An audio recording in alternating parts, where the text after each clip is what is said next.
The Lord be with you. And with your spirit. A reading from the Holy Gospel according to Luke. Glory to you, O Lord. Someone in the crowd said to Jesus, "Teacher, tell my brother to share the inheritance with me." He replied to him, "Friend, who appointed me as your judge and arbitrator?" Then he said to the crowd, "Take care to guard against all greed. For though one may be rich, one's life does not consist of possessions." Then he told them a parable.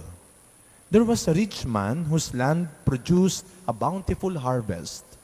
He asked himself, "What shall I do? For I do not have space to store my harvest." And he said, "This is what I shall do. I shall tear down my barns and build larger ones. There I shall store all my grain and other goods, and I shall say to myself, 'Now, as for you, you have so many good things stored up for many years. Rest, eat, drink, be merry.' But God said to him, 'You fool, this night your life will be demanded of you, and the things you have prepared, to whom will they belong? Thus will it be for all who store up treasure for themselves, but are not rich in what matters to God."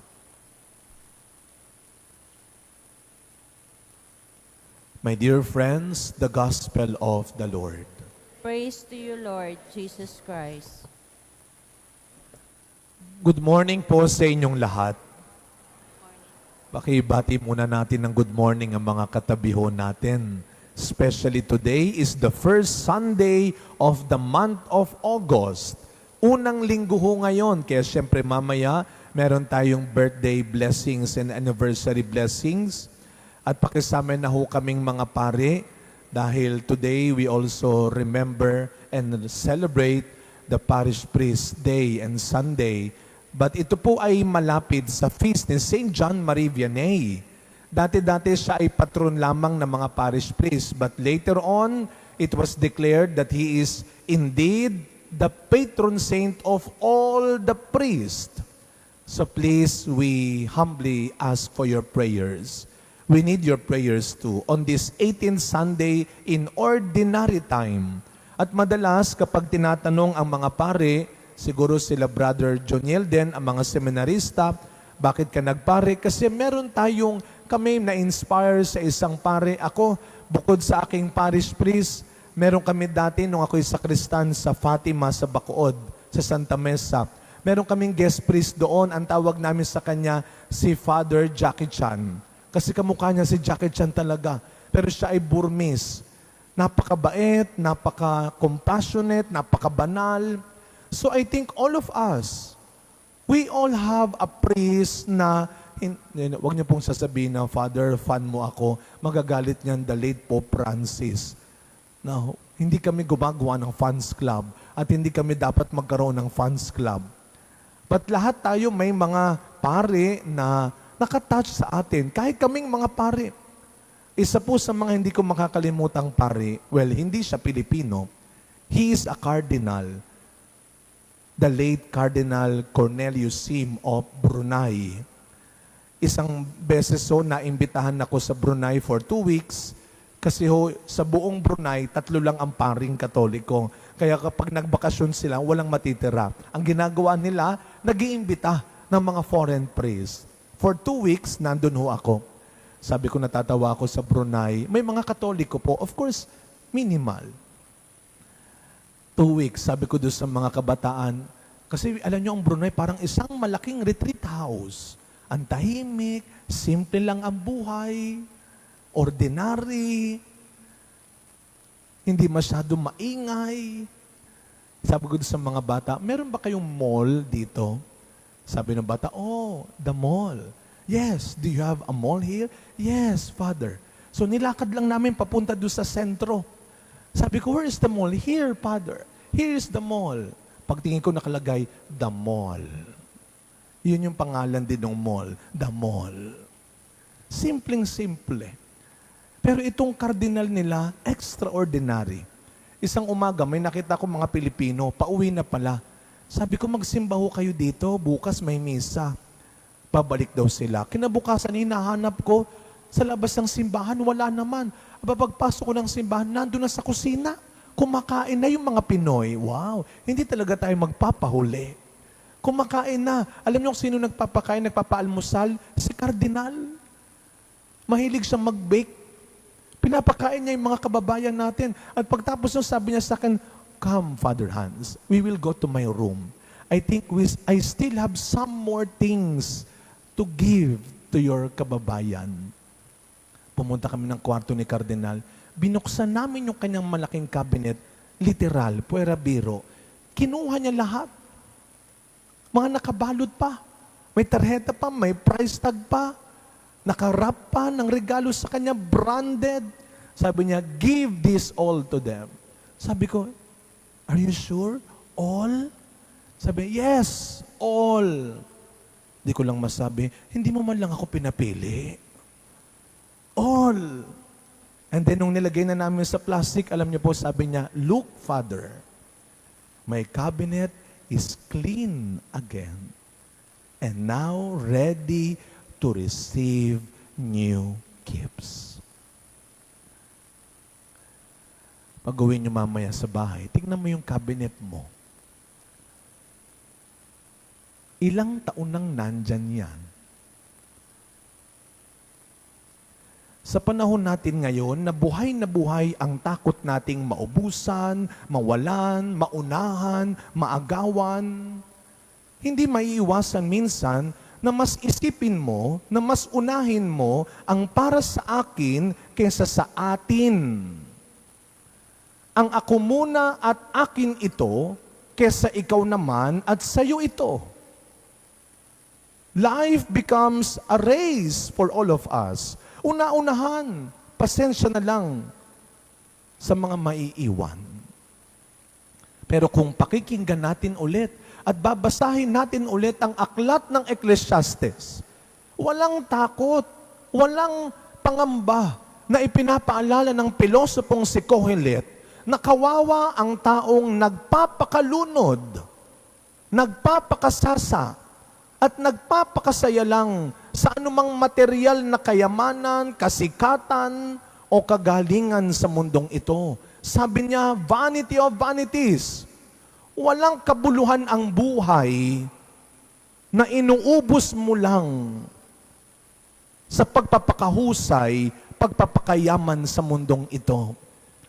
Kaya pag binasa ninyong aklat na ito, maghanda kayo. Dahil tatapatin niya kayo. Dahil tatanungin niya kayo, masaya ka na dyan? Akala mo yan na at yan lang? Katatapos lamang ho ng unang pagdalaw ng Our Lady, Mother of Perpetual Help sa ating parokya, napakaganda ng iniwan doon sa mga nagpunta at dumalaw. Ano ang sabi nila? When you look at the face of Mary, look at her eyes. Only the eyes of the icon of Mary. May sinasabi na. May pinagagawa siya. Kaya kung meron kayong picture ng Our Lady of Perpetual Help, Mother of Perpetual Help, mamaya tignan nyo yung mata. I tell you, may sinasabi siya. At isa lang, receive my child. Tanggapin mo ang aking anak. Sundin mo siya, unahin mo siya, piliin mo siya. Sabi ng ikalawang pagbasa natin, sabi ni Pablo, kung tayo ay mga Kristiyano at para kay Kristo, always desire for what is above. Hangarin natin, pagsikapan nating makamtan ang bagay at buhay na makalangit. Bakit? Lilipas ang lahat ng bagay sa mundong ito. Talento mo, talino mo, ganda mo, katawan mo, pera mo, posisyon mo, pati ikaw mismo, isang araw, mawawala ka rin sa mundong ito. Totoo yung kanta. Nakikidaan lang tayo dito. Sorry po ha. Kaya huwag tayong tatanga-tanga. Na ang akala natin, ito na at ito lang.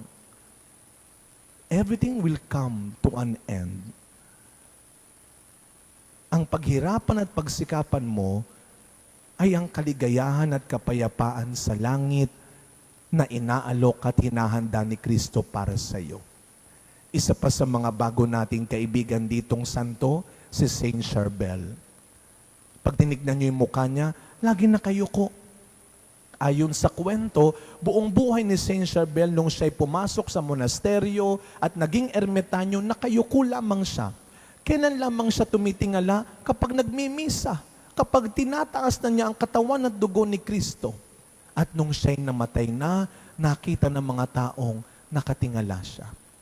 Dahil literal, ayaw niyang mawala sa paningin niya ang Diyos lang. Kaya mga kapatid, ito ang hangarin natin. Sabi ng Ebanghelyo, mag-iingat tayo. Baka nahuhulog na tayo sa sinasabi ni Kristong kasakiman, hindi lang kadamutan. Itong matindi yung sinabi ni Kristo eh. Hindi ka madamot, ganid ka. Huwag maging manhid at ganid sa kahit anumang meron ka, anumang alam mo at kaya mo. Dahil yung sabi ni Kristo, binabalaan niya tayo. Alam mo kung anong kayang gawin ng Diyos. Kung matutulad tayo sa hangal at palalong mayaman, isang araw, one day, pwedeng bawiin at mawala sa iyo ang lahat ng iyan. Kaya sa pagkapatuloy na misa natin, mga kapatid, sa pagsisimula ng isang bagong buwan, dalawang bagay ang pagsikapan natin, ang paghirapan natin sa buhay. Una, para magkaroon ng tunay na kahulugan at kabuluhan ng buhay mo, lagi mong gawing una, sentro ng lahat ng iyong iniisip at ginagawa ang Diyos. More than anything and anyone else, you need and you will need God. Pangalawa, para hindi ka mahirapang mabuhay ng masaya at para hindi tayo mahirapang mamatay ng payapa, huwag kang sakim, huwag kang ganid. Believe that the grace of God will always be enough for you. You need God, share God. Amen.